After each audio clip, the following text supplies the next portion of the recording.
किसान भाइयों, गेहूं की फसल में समय पे खरपतवार नियंत्रण बहुत आवश्यक है। अगर आपने सही समय पे खरपतवार नियंत्रण नहीं किया तो जितना भी खाद हम अपनी फसल में देंगे उसका ज्यादातर हिस्सा खरपतवार खा जाते हैं और हमारी फसल का उत्पादन बहुत ही ज्यादा बिगड़ जाता है। किसान साथियों, खरपतवार नाशी दवाओं का चयन करते वक्त भी हमें बहुत सावधानी रखनी चाहिए। अगर आपने सही मात्रा का चयन नहीं करा, सही समय का भी चयन नहीं करा और सही दवा का चयन नहीं करा किसान भाइयों, तो आपको फायदे की जगह नुकसान हो जाएगा। क्योंकि किसान भाइयों, गेहूं की फसल बहुत हल्की फसल होती है।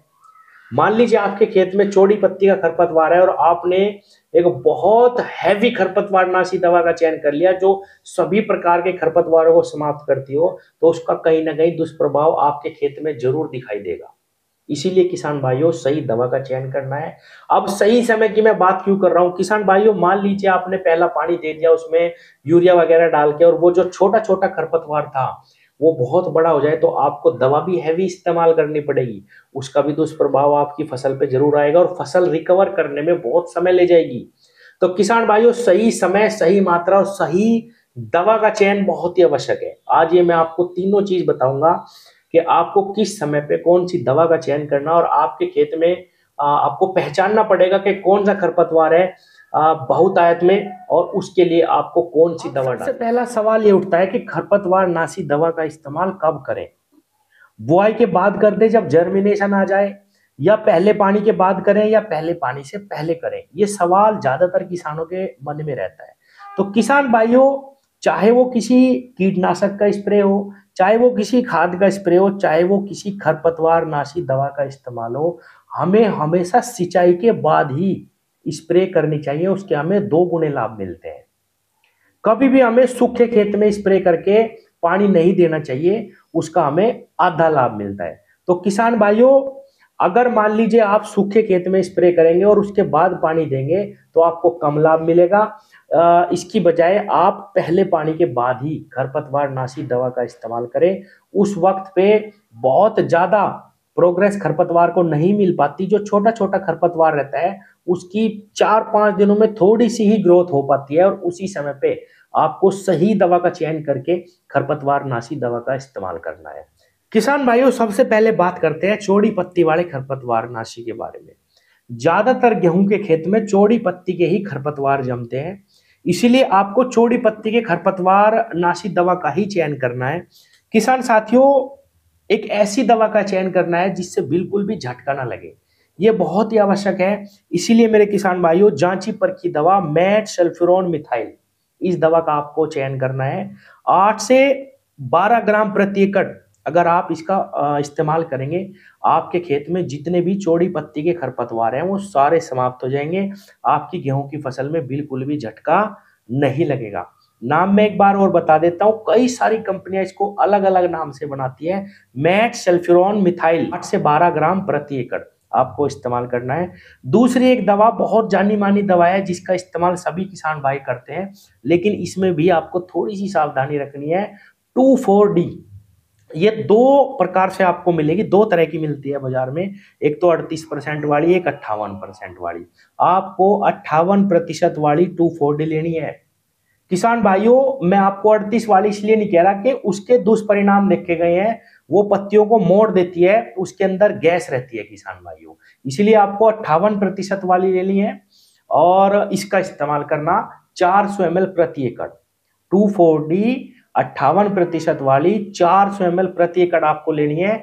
जितने भी चौड़ी पत्ती के खरपतवार हैं वो आपके गेहूं की फसल से बिल्कुल समाप्त हो जाएंगे। भाइयों, अब बात करते हैं सकरी पत्ती की। अगर आपके खेत में मंडूसी है, जिसको हमारे क्षेत्र में बंदरी भी बोलते हैं, या जई है, या और कोई भी अन्य सकरी पत्ती का घास है, तो आप क्लोडिनाफोप प्रोपारजाइल, ये साल्ट का नाम है, क्लोडिनाफोप प्रोपारजाइल 15% WP, कई सारी कंपनियां बनाती है। आप धानुका कंपनी का डाइनोफोब ले सकते हैं, डाइनोफोप धानुका कंपनी का, या क्रिस्टल कंपनी का आप अवतार ले सकते हैं, इसके अंदर यही साल्ट है।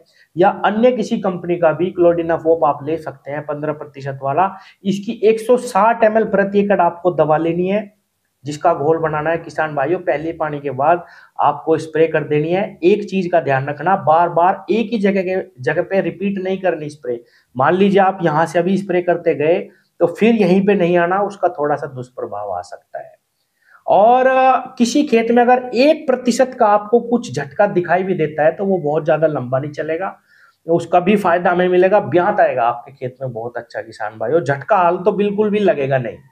तो ये साल्ट आप ले सकते हैं सकरी पत्ती के लिए किसान भाइयों, क्लोडिनाफोप, प्रोपारजाइल 15% वाला, धानुका कंपनी की डाइनोफोप और क्रिस्टल का अवतार, बाजार में आपको एक कई नाम से मिल जाएगा। अब बात करते हैं अगर आपके खेत में दोनों तरीके के खरपतवार है, चौड़ी पत्ती का भी और सकरी पत्ती का भी, तो किस दवा का इस्तेमाल करें और कौन सी अवस्था में करें।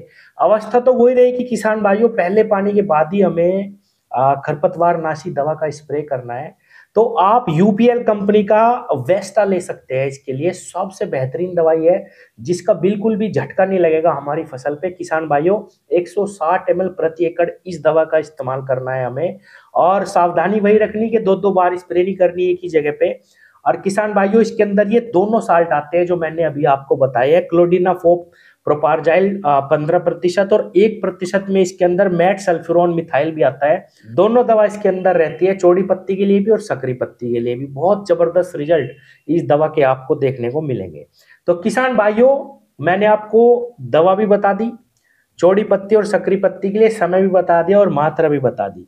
आपको अपने खेत के हिसाब से दवा का चयन करना है। अगर केवल चौड़ी पत्ती का खरपतवार आपके खेत में है तो उसी का आपको इस्तेमाल करना, और अगर सकरी पत्ती का तो उसी का करना, और अगर दोनों है तो ये यूपीएल की वेस्टा आप ले सकते हैं, या बाजार में आके आप इन दोनों साल्ट का कॉम्बिनेशन मांगेंगे तो और भी कंपनी का आपको एक आध मिल जाएगा जिसके अंदर मैट सल्फ्यूरोन मिथाइल हो और क्लोडिनाफोप प्रोपारजाइल हो। दोनों साल्ट एक साथ होने चाहिए, ज्यादा मात्रा ना हो क्योंकि गेहूं की फसल में इतनी ही मात्रा काफी है। आप इनका इस्तेमाल पहले पानी के बाद करें और किसान भाइयों आपको बहुत ही अच्छा लाभ मिलेगा। सभी प्रकार के खरपतवार आपके खेत से बिल्कुल पूर्ण रूप से समाप्त हो जाएंगे। धन्यवाद।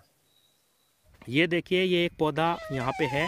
अब मैं अगर इसके ब्यात गिनूँ तो इसमें कम से कम भी 20 से 25 कल्ले आपको मिलेंगे। 1 2 3 4 5 6 7 8 9 10 11 12 13 14 15 16 ये निकल गया था, 17 18 19 20 21 22 23 कल्ले इसमें हैं। और आप किसी भी पेड़ में देख लो।